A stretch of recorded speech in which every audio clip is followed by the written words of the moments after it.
Boa tarde, eu sou o professor Walter e, junto com a doutora Yara Fidelix, vamos iniciar a apresentação da mesa temática 13, intitulada Imagem Corporal e Transtornos Alimentares no Âmbito Esportivo. Antes de prosseguir, eu gostaria de agradecer ao professor Leonardo pelo convite, bem como toda a comissão organizadora do Conbip pelo brilhante evento. Minha palestra, eu vou dar enfoque sobre a associação dos distúrbios da imagem corporal, transtornos alimentares e dismórfico corporal com exercício físico disfuncional. Eu sou doutor em ciência da nutrição pela Universidade Federal de Viçosa e atualmente, nesta mesma instituição, faço pós-doutorado no programa de pós-graduação em educação física, supervisionado pelo professor doutor Paulo Roberto dos Santos Amorim, onde também faço parte do grupo de estudo BSAFE, Saúde, Atividade Física e Exercício. Eu comecei a estudar sobre imagem corporal em 2009 no Laboratório de Estudos do Corpo da UFJF, coordenado pela doutora Maria Elisa Caputo Ferreira. E atualmente faço parte do núcleo de pesquisa do Ambulatório de Tratamento de Transtornos Alimentares do Ambulim, do Hospital das Clínicas do Instituto de Psiquiatria da USP. Para quem não sabe, o Ambulim é referência pan-americana no tratamento de pessoas com transtornos alimentares, um tratamento de forma gratuita. Bom, eu vou iniciar fazendo uma contextualização, falar rapidamente das definições da imagem corporal, o que é um distúrbio da imagem corporal, a avaliação de comportamentos relacionados com os distúrbios da imagem corporal, uma definição também básica, pontual sobre os transtornos alimentares, enfatizar o que seria um exercício físico disfuncional e associação com os transtornos alimentares e dismorfos corporais, e aí sim fazer uma consideração final e a mensagem para todos os congressistas. Sejam todos bem-vindos a essa mesa temática, podemos ter aí uma excelente explanação. Então, nós, profissionais da saúde, treinadores, professores, temos uma grande responsabilidade com a saúde, e a saúde é uma variável estado. Então, muitas vezes estamos com a nossa saúde do lado mais positivo, né, relacionado com o bem-estar físico, social e com aspectos de vida saudável, mas por outro lado, podemos estar aí relacionado com fatores que levam às doenças, né, e outros que podem associar, né, aumentar o risco de morte.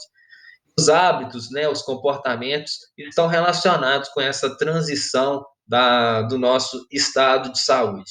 A questão é que as doenças que manifestam mais atualmente são as doenças cardiovasculares, crônicas, né? Mas o que nós vemos percebendo um aumento, né, das doenças mentais, entre estas sintomas de depressão, ansiedade, a manifestação dos transtornos alimentares e dismórficos corporais. Então, por que isso está acontecendo? Porque há uma exacerbação do corpo e supervalorização da beleza da sociedade atual. Isso sempre existiu, mas a gente percebe que há um aumento devido à propagação que o corpo está tendo aí muitas vezes nas redes sociais. E é propagado, né, a ideia de um corpo magro, perfeito, com definição muscular, e muitas vezes as atitudes que as pessoas levam para alcançar esse corpo são atitudes que causam problemas à saúde, né, que fazem mal, que têm consequências maléficas ao funcionamento do organismo.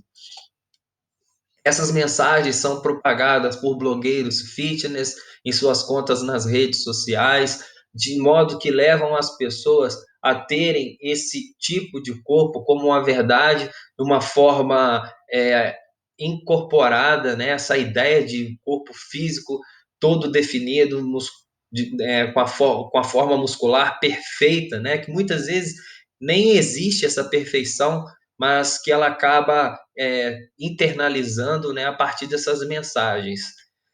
Por outro lado, o que a gente percebe é que há né, um aumento do consumo dos alimentos não saudáveis, ultraprocessados, ou seja, uma diminuição na qualidade nutricional das pessoas. Aliado a isso, a gente percebe que há uma redução do gasto de energia com diminuição da prática de atividade física, principalmente as de níveis moderado e vigoroso, aumento do comportamento sedentário, ou seja, fatores que causam um balanço energético positivo, que é um dos principais fatores que está relacionado com o acúmulo da gordura corporal. Ou seja, vivemos um paradoxo da beleza, né? Então, é um momento histórico que a gente passa que é uma pressão desenfreada para se ter um corpo perfeito, um corpo esquelético, né, muitas vezes com a definição muscular, com a ausência de gordura, mas nós vivemos aí uma epidemia da obesidade, um aumento do acúmulo da gordura corporal. Então, segundo o doutor Eduardo Aratangi Bonfiglio, isso é um terreno fértil para a insatisfação corporal permanente, assim como para a manifestação dos diferentes tipos de transtornos alimentares. A questão da imagem corporal, o principal pesquisador é Paul Schilder, né, esse médico neurofisiologista que tem ali, que estudou na escola, né, da Sigmund Freud. Ele leva em consideração que a imagem corporal é um construto, é um fenômeno influenciado não apenas pela questão neurofisiológica, ou seja, um esquema do nosso corpo na mente formado, né, pelas vias aferentes dos próprios sectores articulares. Segundo Paul Schilder, a questão libidinal, o fator social, o nosso cotidiano, ele também é importante para a mudança constante que nós temos com a relação com a nossa imagem corporal. Então, a principal definição da imagem corporal é a representação mental da identidade corporal estruturada durante a existência do ser humano. Então, este é um construto multidimensional, ou seja, são necessários avaliar diferentes dimensões com aspectos específicos para a gente poder fazer e entender a imagem corporal das pessoas. E quais são essas dimensões que são estudadas? Bom, nós temos a dimensão perceptiva, que está relacionada com a acurácia, com a avaliação do tamanho, da forma corporal, se você interpreta de forma correta como é o tamanho do seu corpo, se você não se enxerga de forma diferente que você é, como, por exemplo, acontece com as anoréxicas, que já são magras, mas se sentem com um volume maior do corpo, também com as pessoas com dismorfia corporal, né, a vigorexia, estes são magros, são fortes e se veem magros, e a dimensão atitudinal, que é aquela que se refere às ações, aos comportamentos, aos sentimentos que nós temos a partir da relação da imagem corporal. Então, se nós pensarmos bem, quando a gente fala em distúrbio da imagem corporal, são problemas relacionados à acurácia, à avaliação errada do tamanho do corpo, ou seja, a distorção da imagem corporal, juntamente com os problemas, né, das atitudes que nós vamos ter a partir da relação com a imagem corporal. E aí a gente vê que são esses distúrbios da imagem corporal que podem estar relacionados com os transtornos alimentares e dismórficos corporais. Então, especificamente na dimensão atitudinal, a gente percebe a insatisfação com o corpo, com o peso, insatisfação com partes específicas, principalmente a região abdominal, ao sentimento de exclusão social, de tristeza, ao pensamento, né, de nunca estar satisfeito com o corpo, querendo sempre melhorar, mas isso de uma forma exagerada, a checagem com o corpo, de ficar se apertando, se comparando cotidianamente. E quando nós pensamos em distorção, é aquilo que eu disse, é a visão errada, é o tamanho, é a interpretação equivocada do tamanho corporal. Então, na primeira imagem superior do canto direito, vemos aí uma imagem clássica de uma anoréxica, né? Como ela já é magérrima, tem o IMC muito baixo e se vê com excesso de peso, e embaixo, né, um transtorno dismórfico corporal, né, que a pessoa já tem um volume muscular, mas se vê cada vez mais magro no espelho e por isso praticam aí exercícios físicos de forma errada, de forma disfuncional. É possível, né, que os comportamentos também estejam relacionados com o excesso de peso, como eu iniciei essa apresentação falando, e o excesso de peso, né, a gordura corporal, é um dos principais fatores que lembram de distúrbios da imagem corporal. Só que atualmente eu venho estudando e mostrando como que esses comportamentos, né, o nível de atividade física, o comportamento sedentário, que são comportamentos de movimento junto com o tempo de sono, além do consumo calórico, como que estes, sem às vezes levar ao sobrepeso, pode estar relacionado com os distúrbios da imagem corporal. Então, para elucidar isso, eu trouxe aqui alguns estudos, esse aqui dados do meu estudo piloto do doutorado. Aqui a gente verificou, né, a relação da insatisfação avaliada pelo BSQ com diferentes índices antropométricos, mostrando quanto maior, né, a representação do acúmulo de gordura ou excesso de peso, maior os valores do IMC, e esses valores, essas diferenças são até mais acentuadas quando a gente foca na gordura corporal e no acúmulo de gordura na região central, né, do perímetro da cintura e da relação cintura-estatura. Essa segunda parte, a gente evidenciou aqui como que o tempo de tela elevado, maior que 2 horas, segundo a Associação Americana de Pediatria, como que esse tempo de tela, né, televisão, computador, tablet, ele também já mostra associação com a insatisfação avaliada pelo BSQ. Além disso, a gente percebe como que o tempo de celular, também avaliado aí acima de 2 horas, como ele se mostrou aí associado com a insatisfação corporal pelo BSQ, mostrando que as pessoas os adolescentes, o sexo feminino, que foi o foco dessa pesquisa, que ficam mais que 2 horas no celular por dia, têm até 2 vezes mais de serem classificadas com insatisfação corporal pelo BSQ. E este estudo ainda fiz uma análise exploratória multivariada, onde eu verifiquei correspondência entre algumas categorias. Então, aqui a gente verifica quais seriam os fatores, né, as categorias mais próximas das as categorias de insatisfação corporal pelo BSQ e pela escala de silhueta. Então, além de ter as informações de excesso de peso, obesidade, elevada relação cintura-estatura, nós percebemos o aumento do tempo de tela e também a prática de exercício na forma moderada e vigorosa, ou seja, muitas vezes esse tipo de exercício físico pode estar sendo realizado numa forma compensatória para se alcançar um tipo de corpo perfeito. Então, vocês conseguem ter acesso a esse estudo fazendo o scan aí pelo QR Code.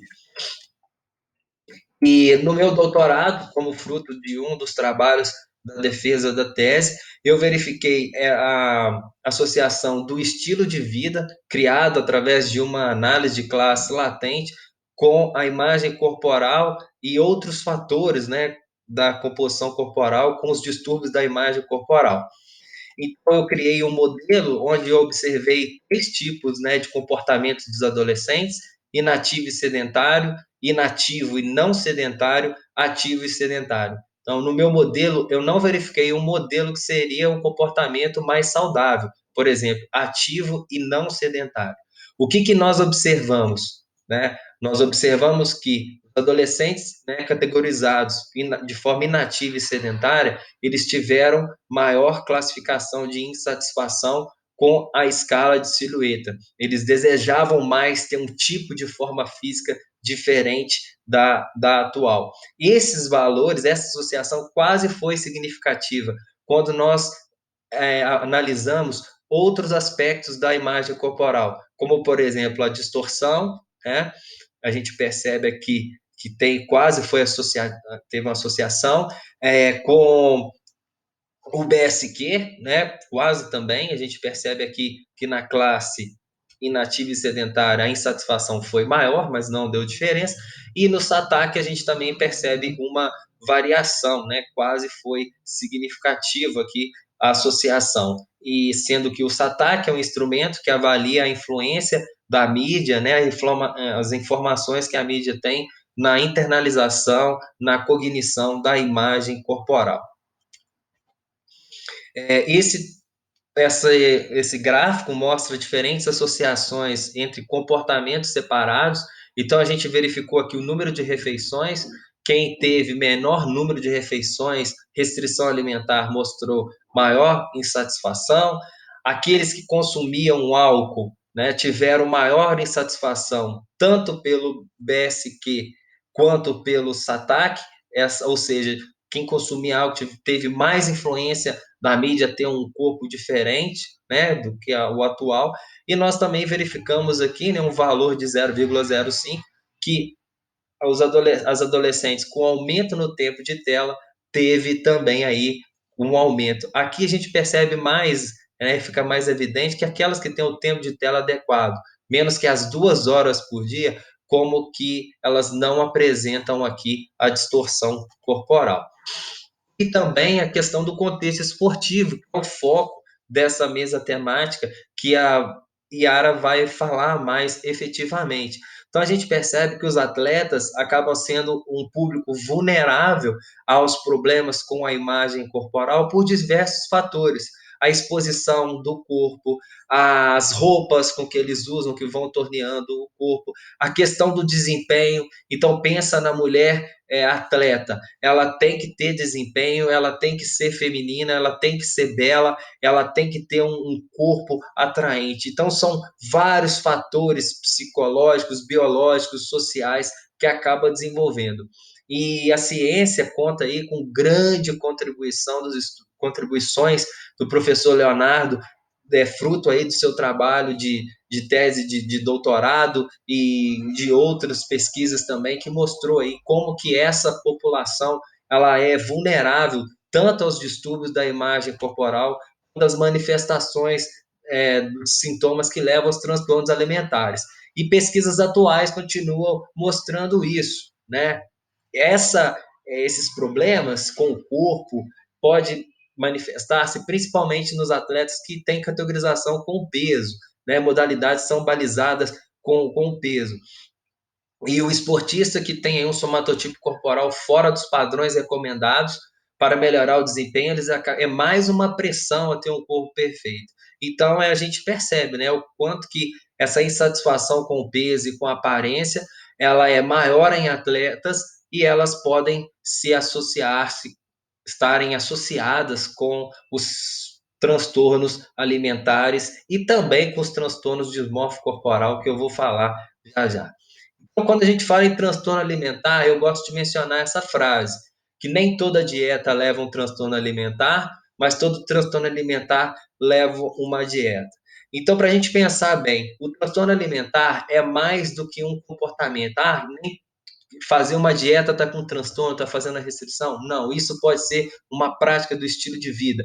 Eu estou fazendo muita atividade física para eu emagrecer, para eu ter um corpo legal. Isso pode ser um tipo de transtorno? Não, isso pode ser um estilo de vida. Agora, a continuidade, a frequência, a exacerbação de alguns comportamentos, a influência social, assim a gente tem que ficar atento para verificar se é ou não.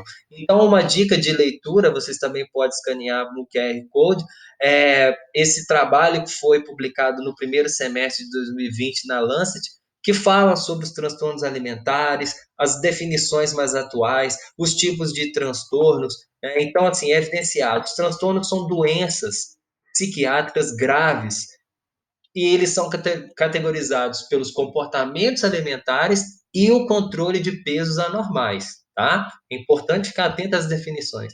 São atitudes perturbadas, né, que as pessoas tomam para poder controlar, satisfazer a relação com o peso, a forma de corpo que eles têm como ideal, que muitas vezes é ilusória, e aí eles praticam, né, alimentação de forma errada, exercício físico de forma equivocada. E a gente precisa entender que esses comportamentos de relação com o peso, com o corpo, é diferente entre os sexos, porque os homens possuem uma relação mais com a muscularidade, né? Enquanto que as mulheres possuem uma relação maior com o controle, com a perda de peso. Então, lógico que as mulheres também vêm aumentando a preocupação com a muscularidade, principalmente no quadril, mas ainda a perda de peso é o maior foco. Segundo o Manual de Diagnóstico Estatístico, DSM-5, a Classificação Internacional de Doenças, CID-11, os transtornos alimentares, os principais são 6. Rapidamente eu vou falar as características aqui. Então, eles são divididos em duas categorias.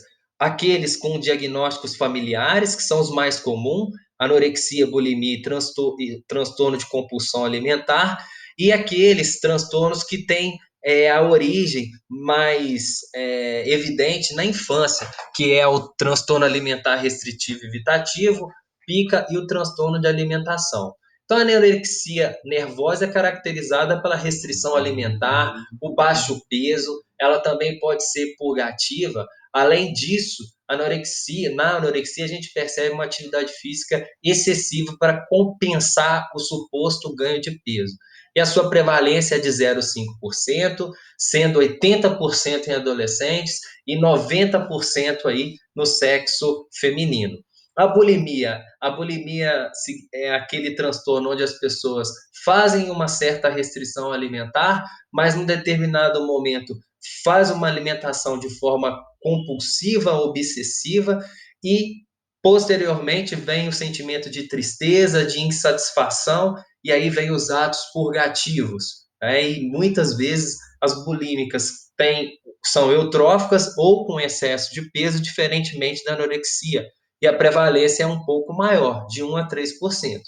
E o transtorno de compulsão alimentar? A diferença da bulimia é a falta, né, comum de comportamentos purgativos comuns. Então, o transtorno de compulsão, geralmente, acho que 80% são obesos, né? Tem excesso de peso e obesidade. Eles comem muita quantidade rápido ao longo de um tempo, não é fazer isso uma vez ou outra, né? Tem que prestar atenção nisso, mas, né, eles não têm o comportamento purgativo tão comum, por isso que não é a bulimia. O transtorno evitativo, né, restritivo, TARI, ele é quando a criança tem dificuldade de comer, ela não come, ela evita o alimento e aí complica, né, ou pode complicar o crescimento, a perda de peso. A pica é quando a criança, ou não tão comum, mas em adultos, substitui-se, né, o alimento por outros materiais, né, não nutricionais. Tem aí muito comum o consumo de gelo, principalmente, às vezes até terras e outros alimentos podem ser perigosos. Ela tem uma prevalência aí de aproximadamente 5%, o estudo alemão mostrou isso. E o transtorno de ruminação é quando a pessoa ela mastiga, engole o alimento e regurgita e fica fazendo isso várias vezes, né, na presença ou na ausência de náusea. Tem uma prevalência aí de 1,5%. Então, assim, a questão da epidemiologia, a anorexia aparece mais cedo, né, do que os outros transtornos, né, os mais comuns, a bulimia e o transtorno de compulsão alimentar. É, cerca de 25% é a prevalência, aumentou, né, 25% a prevalência dos transtornos alimentares, isso é bem considerável, mas cerca de 20% dos afetados comparecem para o tratamento. Então, assim, é difícil você levar esse paciente a se tratar, né? Então, isso é mais difícil ainda para a bulimia e o transtorno de compulsão alimentar. 1/3 desses pacientes de transtorno alimentar persistente tem a duração aí cerca de 10 anos, né? A média para anorexia nervosa, se a gente pensar aí é muito tempo, tem as questões das recaídas, por isso um tratamento de qualidade, como é oferecido no Ambulim, ele é de extrema importância em casos mais graves, sendo que, principalmente que a anorexia, né, a gente percebe aqui, ó, a taxa de mortalidade ela é maior, e muitas vezes há uma subnotificação, porque às vezes é diagnosticado que a pessoa faleceu de infarto, é outro problema, porque a anorexia leva à perda de sais minerais, metabólitos, e aí a pessoa, né, para fazer, quando pratica, né, um método para perder peso, como por exemplo o exercício físico, até mesmo atletas com anorexia, às vezes é dado o diagnóstico, né, de outro fator e não a anorexia, sem contar com alto, né, a alta prevalência de suicídio que a anorexia tem. E aí tem a bulimia com 1,9 e o transtorno de compulsão alimentar com 2,3 dessa taxa de mortalidade padronizada. Esses são os fatores que desencadeiam os transtornos alimentares.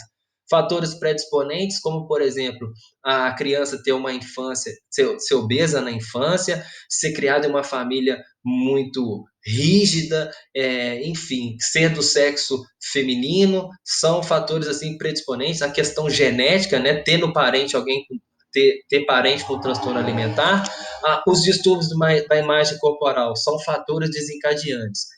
O que são fatores encadeantes? São gatilhos, ou seja, aqueles que acontecem e são necessários para que o transtorno se manifestar. Então, a adolescência também é um transtorno desencadeante. A mídia, fatores estressantes também podem acontecer. E os fatores mantenedores são aqueles que ocorrem e que contribuem para a perpetuação, para aquela manutenção. Né? Então, a gente já viu aí que a anorexia pode se manter por 10 anos. Né? São os fatores mantenedores. E exemplo desses fatores, a questão da aceitação social. A pessoa com transtorno, ela pensa que se ela evitar, ela magra, ela vai ser reconhecida na sociedade, ela vai ter sucesso, se ela ter um corpo perfeito, é assim que ela vai ter poder, vai ter glamorização, né? A glamorização do seu corpo, a prática purgativa, a ingestão de drogas para perda de peso, isso acaba condicionando o corpo, né?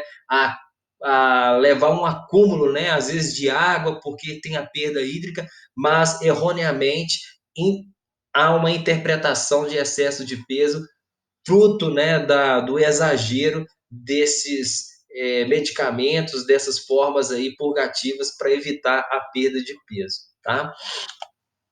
Então, a insatisfação corporal, dando destaque, esse desejo de ter um corpo perfeito, os atletas de ter um desempenho, de mostrar, eles são um dos principais fatores aos transtornos, mas deixando claro que não é só isso, né? Essas pessoas com insatisfação, com distorção da imagem corporal, o que elas querem, né, é a necessidade pessoal de sentir controle do próprio corpo.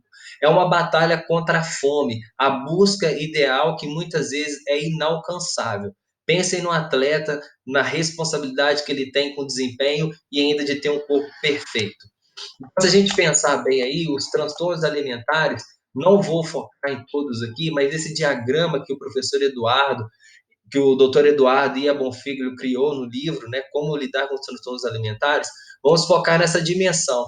A gente percebe aqui que tem alguns transtornos, né, como, por exemplo, a anorexia, a bulimia, aqui aparece outros, a glicorexia, que é a troca da comida por álcool, aqui tem o transtorno de compulsão alimentar, tem o transtorno de ruminação, o TARI, e tem outros aspectos. Então, esses transtornos estão relacionados mais com a preocupação excessiva com o corpo e com a prática de exercício físico disfuncional, tem também com a impulsividade e descontrole da compulsão alimentar, preocupação excessiva com o alimento. Então, destes, a gente tem aqui uma atenção especial, né, com a vigorexia, que está relacionado aí com a prática de exercício disfuncional. Então, o que seria essa vigorexia? É um termo usado, não é normalmente aceito na literatura médica, mas é usado popularmente. Mas a vigorexia, teoricamente, ele representa dois transtornos psiquiátricos diferentes, que são a compulsão por atividades físicas e o transtorno dismórfico corporal. Aí, quando a gente pensa em compulsão por atividade física, tem uma característica da prática excessiva e compulsiva do exercício físico. Tipo aquela ideia exagerada de no pain, no gain. Então, você pratica o exercício mesmo acima do seu limite.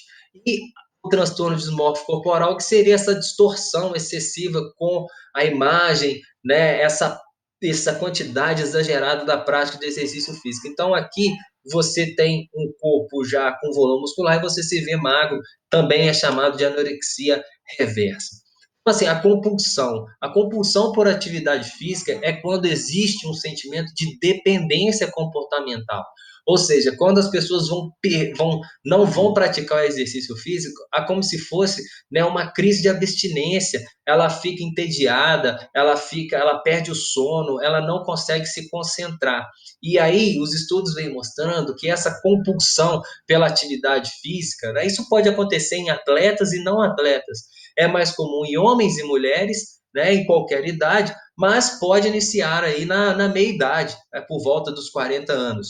E quais são as práticas esportivas que estão mais relacionadas com essa compulsão? Seriam as corridas de longa distância, o ciclismo, musculação, natação e triatlo. Então, estes são possivelmente os esportes que estão mais relacionados com com o transtorno dismórfico corporal, né, no caso aqui com a compulsão por atividades físicas.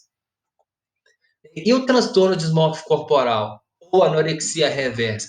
Então, essa é uma doença psiquiátrica, né? Então, tem um transtorno mental que a pessoa tem na cabeça que tem o corpo fraco, esguio, né, bem delgado, mas mesmo já tendo aí sendo forte e musculoso, ela tem a sensação que ela é frango, né, que é franguinho, que é fraco, né? Isso começou, né, a ser observado cientificamente no início da década de 90 com os fisiculturistas e halterofilistas, que apesar de muito fortes, tinham a dependência de ficar. Então não é tão incomum, infelizmente, nós vemos que pessoas estão cada vez mais demonstrando esse tipo de comportamento.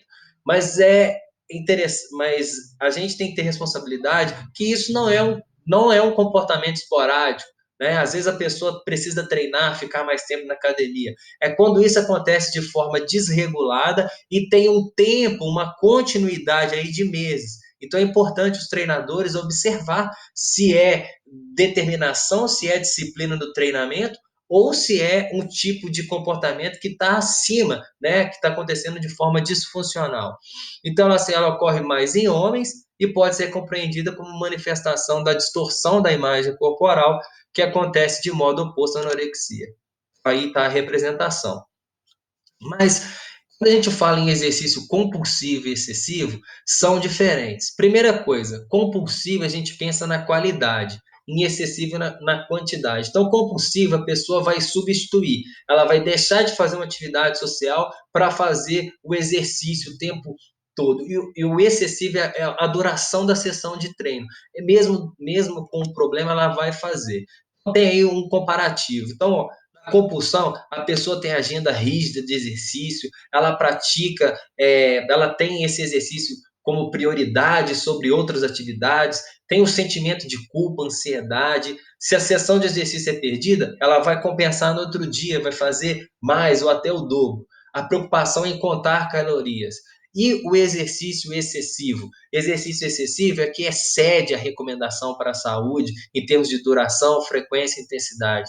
A preocupação em compensar calorias, apresenta medo mórbido da gordura, né? E por isso se exercita para perder o peso, interfere significativamente em importantes atividades do cotidiano, exercita em horários ou ambientes inapropriados, né? Inadequados, continua a se exercitar mesmo com lesão, mesmo com outras complicações médicas. A questão do no pain, no gain exagerado. Então, aqui está acima do limite, né, do esforço, da determinação do atleta, do praticante de exercício físico.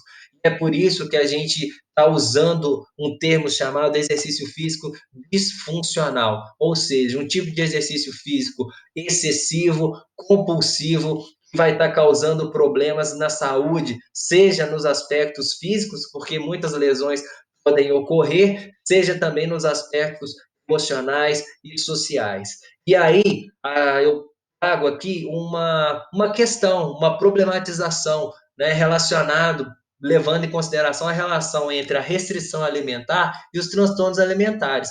Aqui eu foco no exercício físico e no TDC, o transtorno dismórfico corporal. Então seria o seguinte: nem todo exercício físico disfuncional leva a um transtorno dismórfico corporal, mas todo transtorno dismórfico corporal pode estar associado com a prática de um exercício físico disfuncional. Então esse questionamento é válido para atletas, para não atletas, para as pessoas aí que têm um engajamento na prática da atividade do exercício físico.